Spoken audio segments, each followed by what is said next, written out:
how to find your voice.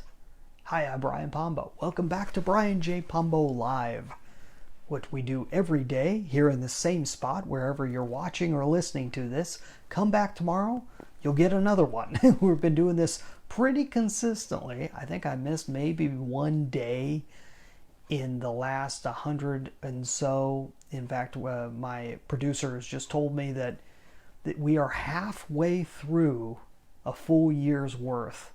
So whatever a half of 365 is, I'm not going to do the math for you. You can do it yourself. But that's where we're at right now. You can go back and watch or listen to any of the old ones that we have out there. Like I said, I think I missed one day the entire time. So I think that's pretty good. Well, once we get to a full year of absolutely unmissed ones, I'm sure I'll be telling you, because somehow I'll find out, someone will let me know. So today we're going to be talking about a voice. By the way, we're coming to you from Grants Pass, Oregon, here in my headquarters, here in the headquarters for BrianJPombo.com.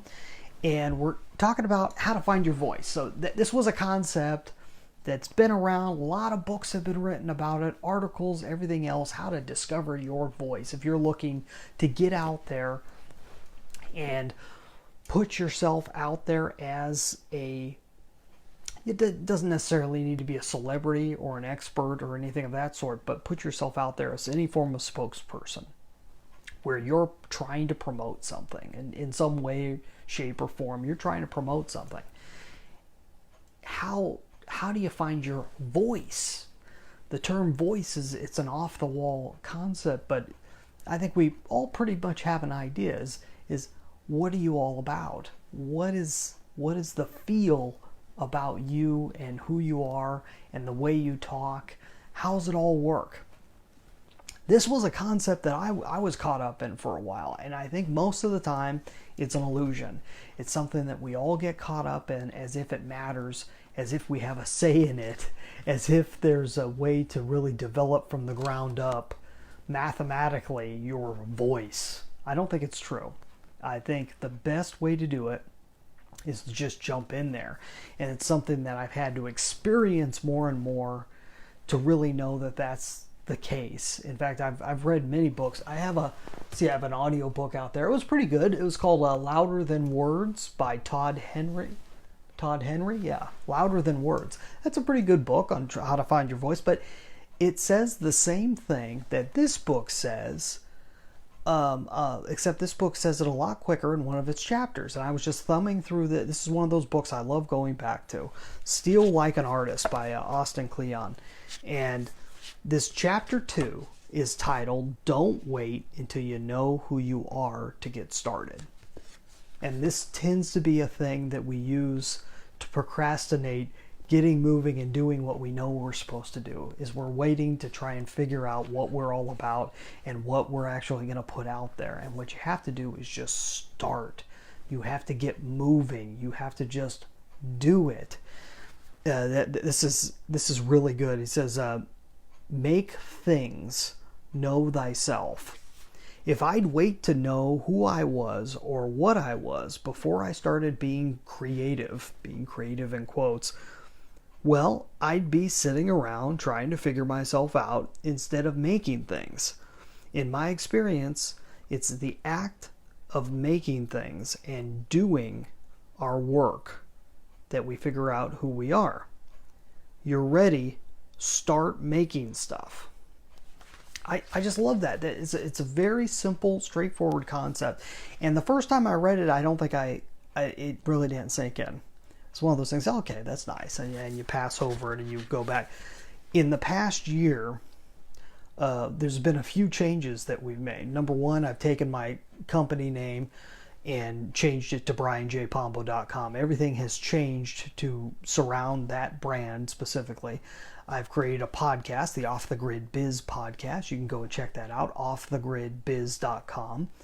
I've also started these daily talks where I've been hashing out concepts, ideas, having conversations back and forth with you over all forms of social media, starting on Facebook and then streaming out from there. So just about any social media you can find this on. And if you know of one that you use that you'd love to see me on, let me know. Drop me a line wherever you're catching this right now. Also, we podcast this out. The audio gets sent out via podcast. So every single day, all this stuff gets put out by our producer, Sean E. Douglas, who is the champion of our group right now. We all love Sean. Steal Like an Artist is a great book. This is an important concept. Get out there and start putting your concepts out there. I was having the discussion earlier with my friend Patrick, and he said, it'd probably be a good idea if I got some of these ideas out there on more of a regular basis, because his focus is going to be on writing more. So he's talking about putting out blog posts on a regular basis, even just short ones. I said, great. If that's what you're comfortable with, that's what you got to do. But you got to do it, and you got to do it consistently. And that same, I encourage you, if there's any way you possibly can, get content out there. Whether you're trying to promote a concept, you're trying to promote your business, you're trying to promote an organization. If you're trying to stand out in any way, you need to be producing content regularly, as regular as possible. Hopefully daily content. And even if you're able to do daily content, great. If you can do beyond daily content, even better. If you could have multiple people in your organization putting out daily content, fabulous. It's all about going out there and connecting with people. And don't worry about how you're seen or what you're putting out there or what your voice is going to be. That part's not important. It'll develop automatically. You just have to start moving. You just have to get out there, start doing it. My whole world has changed so dramatically in the last 6 months to a year because of this process that we've began here at brianjpombo.com. And it continues to move, it continues to grow, it continues to evolve. And it's one of the most exciting parts of my life right now. I think you can have an exciting life too. Get out there, don't stop, do something consistently. Do it regularly, and you'll find all those little pieces that you think you need to have ahead of time. You'll find them along the road. Hopefully that helps for you. If this did help, if it's a conversation you'd like to have, if you'd like to go deeper into finding out what is it that's stopping me from being able to take the steps necessary to be able to grow my business, go to brianjpombo.com and set up a strategy session with me. I'd love to be able to talk with you if you qualify, of course. And if you happen to be in the self-reliance field, meaning you have products and services that help people to become more self-reliant, and you are a decision maker in your company, give me go over to dreambizchat.com. dreambizchat.com. The link is in the description. Go check it out. There's a video there you can watch. I'm offering a free Dream Business Transformation to those businesses that qualify. dreambizchat.com. Hey, you have a great night. And before we get back together again, just get out there and let the magic happen.